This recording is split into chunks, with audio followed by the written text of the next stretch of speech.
और चलिए सीधे आपको ग्रेटर नोएडा ले चलते हैं, जहां पर गौतम बुद्ध विश्वविद्यालय में मुख्यमंत्री योगी आदित्यनाथ संबोधित कर रहे हैं। क्या कुछ कह रहे, सुनाते हैं आपको।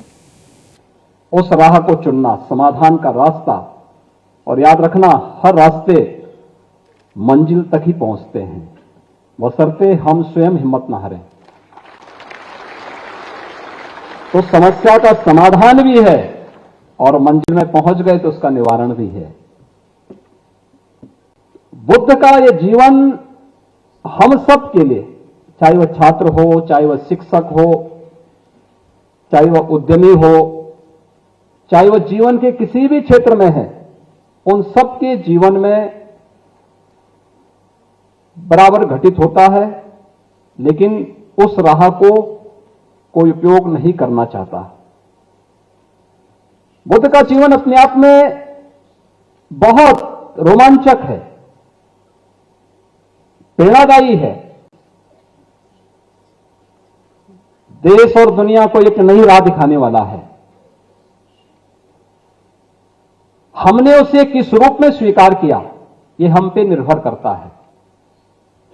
जब उन्हें ज्ञान भी प्राप्त होता है, उसकी भी अलग अलग घटनाएं हैं। आपकी तरह ही अंतर केवल इतना है कि बुद्ध राजमहलों में कैद हो गए थे, एक सिद्धार्थ, एक राजकुमार के रूप में। अब अपने शिक्षण संस्थानों में कैद हो जाते हैं।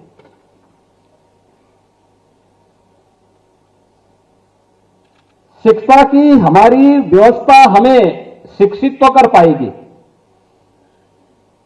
लेकिन जब तक उस शिक्षा के साथ व्यवहारिक ज्ञान नहीं होगा, तब तक वो हमें ज्ञानवान नहीं बना पाएगी।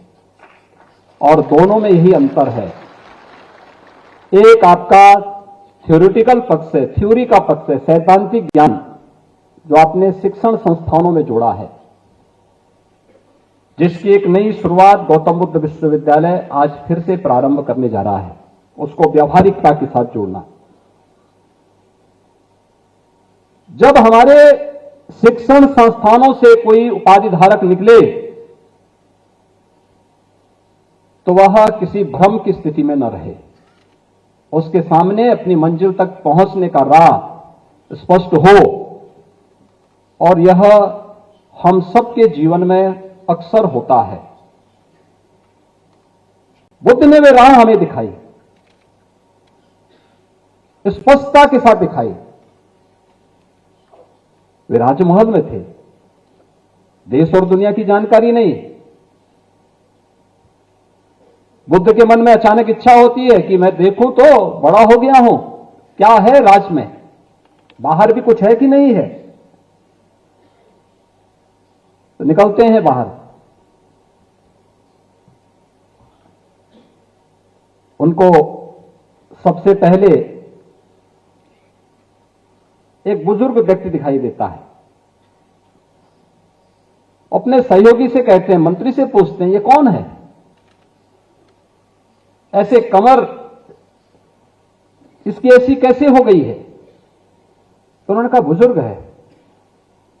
कहा ये बुजुर्ग क्या होता है। कई हर व्यक्ति के जीवन में होना है। कहा क्या मैं भी ऐसे हो जाऊंगा। कहा हां, ये तो सबको होना है। तो वापस चल गए उनकी, क्योंकि कभी उन्होंने समस्याओं का सामना ही नहीं किया था। वापस घर में आ गए, सोचने लग गए, अरे मैं तो युवा हूं, एक दिन मैं भी ऐसे हो जाऊंगा, क्या होगा फिर मेरे यौवन का। वापस आ गए। फिर कुछ दिनों के बाद उनके मन में इच्छा हुई कि फिर निकलता हूं। देखते हैं कि एक जगह एक बीमार आदमी को लेकर के 4 लोग जा रहे हैं। उसने पूछा ये क्या है। कहा बीमार व्यक्ति है। कहा बीमारी क्या होती है। कहीं तो हर व्यक्ति के लिए है। एक शिशु युवावस्था में पहुंचता है, युवावस्था के बाद फिर उसकी एक जवानी आती है, फिर बुढ़ापा आता है, और फिर एक समय के बाद शरीर जर्जर होता है, तो बीमार भी होता है। तो कहा क्या मैं भी बीमार हो जाऊंगा। कहा एक उम्र के बाद तो कुछ दिन के लिए, तो कुछ देर के लिए तो होना ही पड़ेगा। वे फिर वापस आते हैं। और वापस आने के बाद फिर उनके मन में कुछ दिनों के बाद इच्छा होती है कि मैं देखूं क्या है। तीसरी बार की घटना उनको झकझोरती है।